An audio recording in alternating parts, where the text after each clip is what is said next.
재밌네요. 1909년 독립운동가 이재명에게 피습을 당해서 중상을 입은 이완용의 치료 및 수술에 관여했다는 기록과 연구가 존재한다고 하네요. 조선 사람과 그리 상종하는 일이 없으므로 불편한 것은 없다. 나는 일본 사람과 똑같다. 지금 조선 옷은 한 벌도 없고 매운 음식은 조금도 못 먹는다. 한 100년 전에도 우리나라 사람들이 매운 음식을 좋아했나 봅니다. 여기에 더해서 오남매의 자녀들은 집에서 전적으로 일본어만 사용하며 조선말은 전혀 하지 못한다 라고 해서 안녕하세요. 오늘은 배우 하영에 대해서 한번 얘기를 해보려고 합니다. 네, 저희 채널에서 일본 관련 얘기를 많이 하는데요. 마침 배우 하영의 증조부 친일 행각 논란에 대해서 한번 얘기를 하도록 하겠습니다. 갑자기 알고리즘을 타고 계속 나오길래 사실 뭐 저는 이런 논쟁에 그렇게 관심이 없다고 생각했는데 또 막상 유튜브를 요즘 많이 쉬었거든요.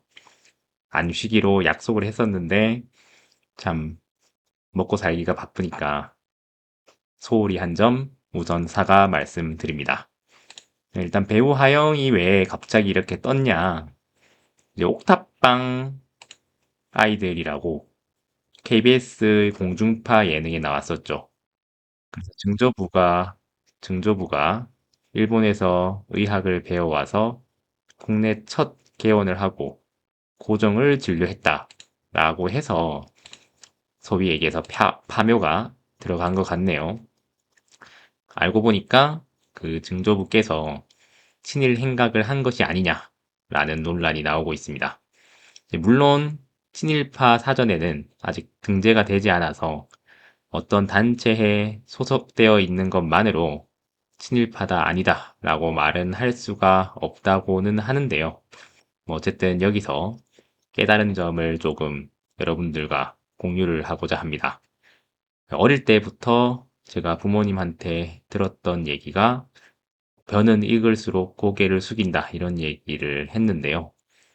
그러니까 잘난 척을 하면 안 되고 항상 겸손해야 된다 이런 얘기를 들었습니다. 그래서 사실은 커가면서 본인의 어떤 자랑을 하는 사람들을 보면서 되게 위험하지 않을까 이런 생각을 많이 했었는데요. 물론 저도 이제 사회에 조금은 물이 들어서 어느 정도 자랑은 해야 된다는 생각은 하고는 있습니다.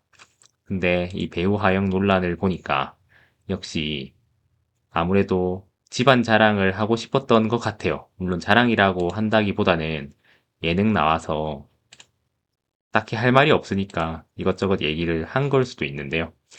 결국에는 이러한 자랑 같은 얘기는 아껴두는 것이 좋다라는 생각이 들고 있습니다. 네, 하영이라고 하면은 뭐 유명한 배우냐? 사실 저도 연예계는 잘 몰라서 유명한지 안 한지는 잘 모르겠는데요. 어쨌든 2026년 8월 7일 한 일주일 전이긴 하네요. 옥탑방 문제 아들 323회에서 본인이 4대째 의사 가문이라고 소개를 했죠. 그리고 금수저 집안이다. 냉장고가 5대다. 이런 얘기를 한 것이 아마 문제의 발단이 되지 않았나 라고 생각을 하고 있습니다. 서양식 의원을 처음 한양에서 개업했고 고종을 진료하기도 했고 당연히 자랑스럽고 감사한 일이다 이런 얘기를 했었네요. 그리고 이 과정에서 친일 논란을 해명하는 과정에서 일선동아론, 한일합방 이런 표현을 써서 더욱더 비판이 가해지고 있습니다. 뭐 어쨌든 증조부 안상호라는 분인데요. 결국에는 안상호가 친일 반민족 행위자 논란이 있는 인물이다라고 하고 있습니다. 나라 돈으로 유학 가놓고 파렴치한 친일 행적이 또 들통이 났다.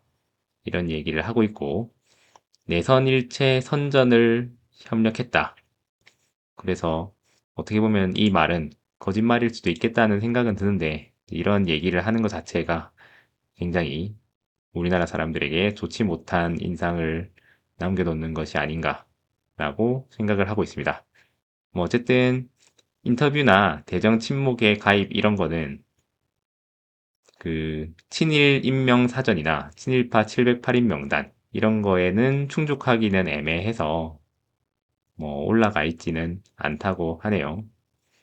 그래서 대정 침묵에는 뭐냐라고 하니까 1910년 일제가 강제로 조선을 병합한 뒤에 모든 결사를 금지시켰던 무단 통치기 시절 유일한 당체였다고 하고요. 이완용이 고문으로 활동했다라고 하고 있습니다. 그리고 고종 독살설에 연루돼 있다라는 얘기도 했는데요. 고종 독살설 자체가 뭐 정살은 아니긴 한데 어쨌든 요거에 대해서도 연루가 돼 있는 거 아니냐 이런 얘기를 했고요. 이완용이 피습했을 때 치료에 관여했다 이런 얘기도 했네요. 재밌네요. 1909년 독립운동가 이재명에게 피습을 당해서 중상을 입은 이완용의 치료 및 수술에 관여했다는 기록과 연구가 존재한다고 하네요. 그래서 이완용 치료 공로로 포상을 받은 것은 일본인 의사뿐이며 안상호는 포상 명단에 존재하진 않아서 또 이것조차 뭔가 뭐 논란이 있다고는 합니다. 갑자기 이제 파묘를 당해가지고 참 당황스러울 텐데 막 잘 산다, 돈 많다 이런 얘기를 한 것에서 사실 비롯된 게 아닌가라는 생각이 듭니다. 물론 친일 행각이 잘했다는 건 아니고요. 뭐 어쨌든 여러분들께서도 혹시나 성공을 하게 되거나 로또에 당첨이 된다면은 주변 사람들한테 알리면 안 되는 거죠. 그러면 시기와 질투의 대상이 되고 조심을 해야 된다라는 얘기입니다. 네, 어쨌든 뭐 이번 논란을 보면서 친일 행각 자체가 좋은 건 아니죠. 당연히 나쁜 행위긴 한데 이제 거기를 뛰어넘어서 평소에 어떠한 행실을 가져야 되는지 그런 생각을 하게 만드는 논란이었습니다. 네, 오늘도 소소한 논란에 대해서 한번 얘기를 해봤는데요. 여러분들의 생각은 어떠하신가요? 댓글로 남겨주세요. 감사합니다.